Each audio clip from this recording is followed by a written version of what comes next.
Well, good morning, everyone. Happy Wednesday morning to you, and welcome back to Morning Musings. My name is Don K. Preston. I'm the president of Preterist Research Institute of Ardmore, Oklahoma, and I do welcome you to our study. We are doing an overview of the things that we have studied in our, I guess, 2 years, 3 years, I don't know. Well, let's see, it's 800, I think this is 821 videos on our study of the Olivet Discourse, and I've tried to give you a holistic view of the book of the Olivet Discourse, and I hope it's been a benefit to you. Hadn't had enough coffee this morning, maybe I don't know. Anyway, but I do appreciate the wonderful comments that you've offered, and we will be embarking here before too terribly long on a study, as I promised, a study of the feast days of Israel. I got to tell you right up front, even after being a student of this subject for several years now, there are many times that I still feel like I'm a neophyte in this study. Now, make no mistake, I've done a lot of really, really intensive study of Israel's feast days, the typology of it, how the Jews understood it down through the centuries. And Lord willing, my book on Resurrection Feast Fulfilled, an investigation into the relationship between Israel's last feast days, Sukkot, and the resurrection of the dead, that book, Lord willing, is getting very, very close to completion. I'm thrilled beyond words at that. Okay, so today we want to go back over some of the territory that we covered in regard to the abomination of desolation. Now remember, in Matthew chapter 24, the apostles have asked Jesus, in response to his prediction of the coming destruction of Jerusalem and the temple, Jesus said, I'm going to give you some signs. Here's some things that are going to happen. They are not signs of the imminent end. Matter of fact, it's really critical to understand that Jesus talked about some things that were the beginning of birth pangs. As I've shared with you, that's a critical doctrine. Very, very important to understand Jesus in the New Testament because Jesus talks about it, Paul talks about it, Revelation talks about it, on and on. So Jesus gave, as our last two videos of review have shown, one of the definite signs of the end, of the nearness of the end, was this gospel of the kingdom shall be preached into all of the world as a witness to the nations. Then comes the end. And then Jesus gave one of the massive signs of the nearness of the end. And remember what I shared with you yesterday. Not only did he give the completion of the Great Commission as a sign of the end, because, I mean, after all, he says, it'll be done, then the end comes. But then he gives another sign, which we'll discuss here momentarily. And in Matthew chapter 24, verse 32, when you see these things come to pass, know that what is the it? Well, what have the apostles asked about? Tell us what shall be the sign of your coming and the end of the age. That's what the apostles have asked about. You know, a former preterist says, now you got to focus on the fact that they ask about a sign, singular, not more. Well, evidently, this individual doesn't understand the concept of heterosis of number. Now, there's a fancy mouthful for you, isn't it? Well, heterosis of number simply means this, and many, many scholars have taken note of this. John Collins, in his commentary on the book of Daniel, for instance. I mean, Scott McKnight comments on it. But heterosis of number is a case in which a biblical writer or speaker, an ancient writer or speaker, would use a singular to refer to a plural, but he's doing it for emphasis sake. Conversely, they would use the plural to refer to a singular. There are all sorts of examples of this in the Bible. I'm not going to go into great detail on that. if you want some references to study that, just contact me. Be glad to help you out with those references. But to say, well, the disciples asked about only one sign, therefore there could only be one sign given, it's absolutely ridiculous. That's an argumentum ad desperatum if there ever was one. It's really quite an asinine argument. So anyway, Jesus says, when you see, who's he talking to? He's talking to his living, breathing apostles. When you see the abomination of desolation spoken of by Daniel the prophet, let the one who reads understand. So in our initial discussion of this, and this is what I'm going to focus on in our review here, he refers the reader back, Matthew does, and Jesus does, back to Daniel. Well, what does Daniel have to say about the abomination of desolation? Daniel is very emphatic. Daniel is very specific. The abomination of desolation is inextricably bound up with the time of the war against Jerusalem and Judea. The abomination of desolation would be set up in the temple. Daniel 9, verse 27. And by the way, Josephus records that one of the high priests, as he witnessed the murder, the ungodly actions that were taking place in the temple, Josephus records that this high priest said, I would never have believed, obviously rough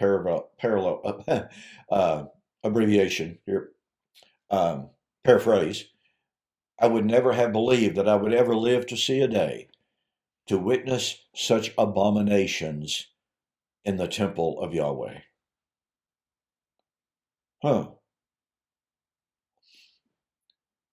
So Daniel foretold that the abominations would be set up in the temple. Now, what is Daniel 9 all about? Well, we are told by the liberal scholars, and even some who claim to be conservative, that Daniel 9 is not messianic at all. Daniel 9 predicted the time of the war of Antiochus Epiphanes in the 2nd century BC, in which Antiochus Epiphanes invaded the land of Israel, intent on imposing the Grecian worldview onto the Jews. He sent his general there when they conquered the city. They did not destroy it, by the way. They did not destroy it. They did not destroy the temple. But this general, I believe, if memory serves me correctly, his name was Apollonius. He killed a pig and offered its blood on the altar at the temple. Now, folks, you talk about an abomination. You talk about something horrific. To the mind of the Jew, yeah, that was awful. And listen to me very carefully. I don't have a problem in the world believing that the events of Antiochus Epiphanes were typological of what happened in the 1st century, but they are not the ultimate fulfillment of Daniel chapter 9. How do I know that? Well, first and foremost, Jesus in Matthew chapter 24 said, when you see the abomination of desolation spoken of by Daniel, know that it, the end, its desolation is nigh. Now, we are told by former preterists and now skeptics, well, Jesus wasn't saying you are going to see the fulfillment of Daniel. What's going to happen is you're going to see something, you're going to see something like what happened in Daniel's time. Daniel was actually fulfilled by the time of Antiochus Epiphanes, but you're going to see something like it, therefore flee. It's not what Jesus said, is it? Jesus had all sorts of words at his disposal, as it were, for likeness, similarity. You're going to see something like that. He didn't use any of those. When you see what was spoken of by the prophet Daniel, how could Jesus have expressed that? If he wanted to say, you're going to see the fulfillment of what Daniel said. Now, interestingly enough, it was so fascinating, it was funny, and in a way it was sad as well. In my recent debate with Anthony Aquino, he posed the question, if God had wanted to say 1,000 years in Revelation chapter 20 6 times, and if he wanted to mean by that 1,000 years, could he have said it by using 1,000? Well, I said, yes, of course he could. However, he could do that in a prosaic, i.e., historical, non-symbolic context. But I pointed out, however, when you're dealing with a symbolic context, and as I pointed out, Anthony doesn't believe that the chain that was going to bind Satan was a literal physical chain.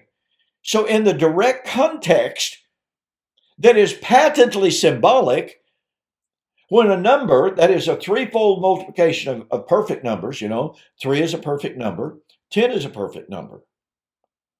You have 100 is a perfect number. So you have a threefold multiplication of perfect numbers. Therefore, the idea is not strictly numeric, it's qualitative. Well, he just thought that was ridiculous. He never refuted it, but he thought it was ridiculous. So what we have here is an amazing intent to evade the obvious meaning. So when I ask in Matthew chapter 24, when Jesus says, when you see the abomination of desolation spoken of by Daniel, then let those in Judea flee. He obviously wasn't speaking metaphorically, was he? He wasn't saying, well, now you're supposed to understand the abomination of desolation metaphorically. So when you see a metaphor, get out of town. No, you got two totally radically different kinds of contexts. So my question is valid. How could Jesus have expressed, when you see the abomination of desolation spoken of by Daniel, how more clearly could he have said, you are going to see the fulfillment? Well, some have suggested, well, in Matthew, this was said to fulfill. That's true, but that's not the unalterable formula that is used. In other words, Jesus didn't always say, this is the fulfillment. Sometimes he just simply said, as the prophet said. And by that he means, this will be the fulfillment. But you see, the real point here is, Daniel foretold the abomination of desolation in the war, the time of the destruction of the city and the sanctuary, Daniel chapter 9, verse 26. Now, as Brent Petrie in his book, Jesus, the Tribulation and the End of the Exile, and folks, if you haven't gotten the book, you haven't read it, you really need to do so. You'll come away wondering, how in the world is Brent Petrie not a preterist?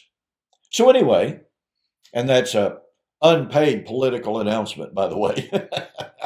So Brent Petrie points out, the Achilles heel of the view that Daniel was speaking about, the time of Antiochus Epiphanes, is complete. The failure of that view is Daniel was explicitly told the city and the sanctuary would be destroyed at the time of the fulfillment of Daniel chapter 9. The city and the sanctuary was not destroyed in the time of Antiochus Epiphanes at the hand of his armies. It wasn't destroyed, ladies and gentlemen. Furthermore, Daniel chapter 9 said that 70 weeks are determined to put an end to sin. That didn't happen under Antiochus Epiphanes. 70 weeks are determined to make the atonement. Well, here's where a real problem comes in, ladies and gentlemen. Because you see, in the time of Antiochus Epiphanes, Onias III, some call him Onias IV, some say it's Onias III, whatever. I'm just going to use the term Onias III. Nonetheless, who was the last, according to Josephus, according to many other sources, Onias was the last fully qualified righteous priest to make the atonement. But you see, in the time of Antiochus Epiphanes, men by the name of Jason and Menelaus, who were related to Onias, they conspired to get Onias kicked out of the priesthood. They bribed they bribed Antiochus Epiphanes. And Jason took over the priesthood. But Jason was a murderer. Menelaus was a murderer. They were both extortioners. They were both bribers. They were ungodly men who were not qualified to do what Daniel 9 said would happen in the 70 weeks, and that's make the atonement. You can't have ungodly men accomplishing the fulfillment of Daniel 9 when Daniel 9 demands that the atonement would be made. Jason and Menelaus finally killed Onias, had him killed. They're not qualified to make the atonement.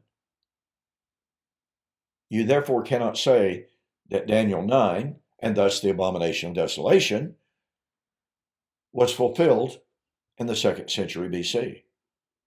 And on it could go. I want to mention one other thing. Daniel was told 70 weeks are determined to bring in everlasting righteousness. Was everlasting righteousness established in the time of Antiochus Epiphanes? I have asked former preterists who take the prophecy of Daniel chapter 9 as at the time of Antiochus Epiphanes, who say it's not even messianic. I asked them,